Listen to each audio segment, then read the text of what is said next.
श्रीमद् भगवद गीता यथारूप अध्याय 18 संन्यास की सिद्धि द परफेक्शन ऑफ रेनुंशिएशन। श्लोक 64। अब भगवान इस श्लोक में अर्जुन को और अर्जुन के माध्यम से हम सभी को यह कहना चाहते हैं कि देखो,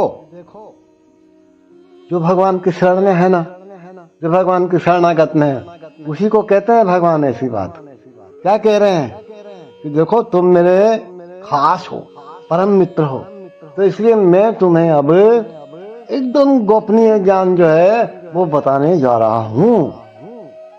सर्वगोह्यतमं भूये शृणु मे परमं वचः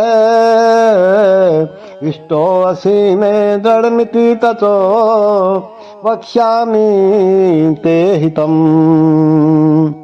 सर्वगुह्यतमं भूये शृणु मे परमं वचः इष्टो असि मे दृढ़मिति ततो वक्ष्यामि ते हितम्।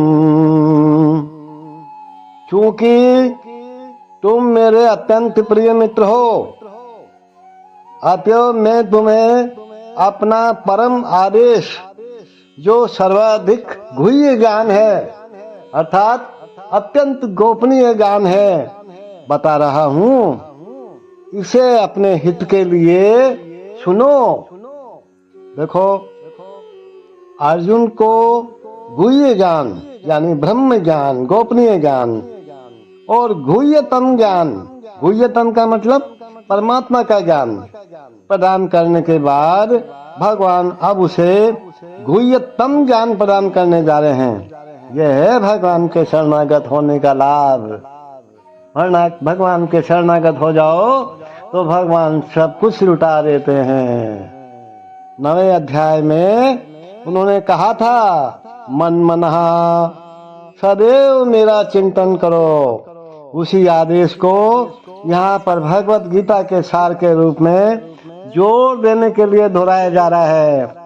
ये सार सामान्य जन की समझ में नहीं आता है, लेकिन जो कृष्ण को सचमुच अपना प्रिय है, कृष्ण का शुद्ध भक्त है, वह समझ लेता है।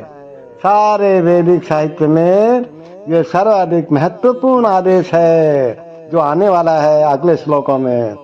इस प्रसंग में जो कुछ कृष्ण कहते हैं वह ज्ञान का सर्वाधिक महत्वपूर्ण अंश है, और इसका पालन न केवल अर्जुन द्वारा होना चाहिए, अपितु समस्त जीवों द्वारा होना चाहिए।